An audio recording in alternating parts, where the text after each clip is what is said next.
Je dis, on entend des chiffres qui sont quand même relativement importants. On parle de plusieurs milliards de centimes.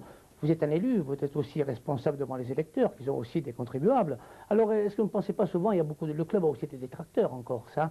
Alors, souvent, comment convaincre les gens donc du bien fondé de ces sommes, en fait, parce qu'en fait, il y a beaucoup d'argent qui est en jeu, il faut le dire. Oui, mais quand François Nicolas il parle de plusieurs milliards de centimes, il va sans dire que ce n'est pas la collectivité qui finance dans sa totalité. Je crois qu'actuellement, toutes les collectivités confondues subventionnent le club à hauteur de 6 millions de francs.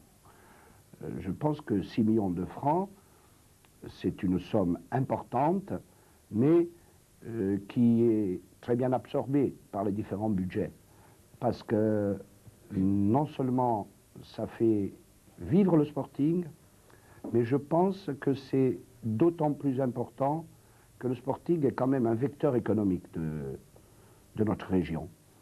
D'abord, publicitairement, il fait connaître notre région à travers toute la France, il l'a fait connaître à travers toute l'Europe, je peux dire même à travers le monde entier, et je crois que ce n'est pas des sommes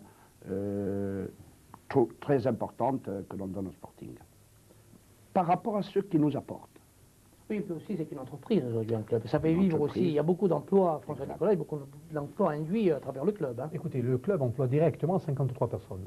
Donc aujourd'hui, le Sporting Club de Bastia est une entreprise qui vit avec des recettes, avec des subventions, c'est vrai, mais c'est un club qui ne doit plus rien à personne. Donc il y a 53 salariés au club. Il y a 53 salariés au club. Bon. Aujourd'hui, comme je disais, le club ne doit plus rien à personne, si ce n'est, je dirais, des reliquats, avec des moratoires que nous avons avec l'URSSAF, et donc, mais c'est des moratoires que nous payons, c'est des arriérés que nous payons et que nous allons résorber très rapidement.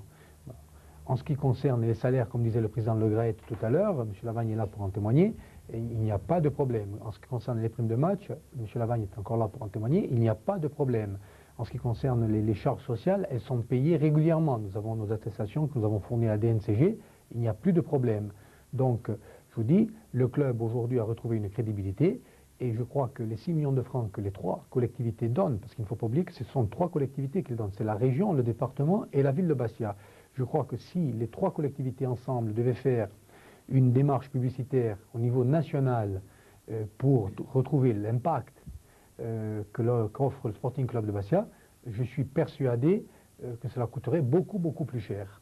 Donc aujourd'hui, l'investissement que font les 3 collectivités est un investissement qui est rentable parce que l'image de Bastia, que Bastia véhicule aujourd'hui dans toute la France, au travers de son équipe et de ses supporters, parce qu'il ne faut pas oublier qu'il faut aussi adjoindre à cette image les supporters qui, depuis le début de saison, ont une tenue irréprochable, aucun problème. Je crois que c'est quand même le rapport qualité-prix plaît dans notre faveur. Dans ce Lavagne, est-ce que les joueurs ont conscience en fait qu'ils font partie d'une entreprise en fait, et c'est pas seulement un club sportif hein. Oui, vous savez, les joueurs, ils sont là surtout pour jouer. Hein. Donc je pense, bon, plus ou moins... Il y a des joueurs qui sont impliqués dans la vie locale, qui sont d'ici. Ah oui, exactement, oui, mais enfin, je pense que tout le monde, là, actuellement, on peut penser que, bon, en majorité, tout le monde est responsable, tout le monde se sent responsable de ce qu'on attend d'eux. Et c'est pour ça qu'on en est là. Hein. Moi, je voudrais revenir un peu sur ce que vous disiez, sur la subvention.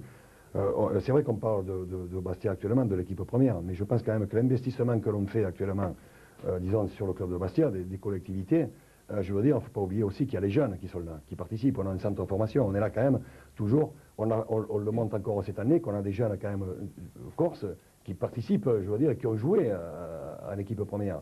Donc je veux dire, je pense qu'il vaut mieux mettre de l'argent actuellement dans le football que de le mettre, je veux dire, sur des garçons qu'il faut soigner après, parce que, bon, il y a la drogue, il y a tellement de trucs actuellement.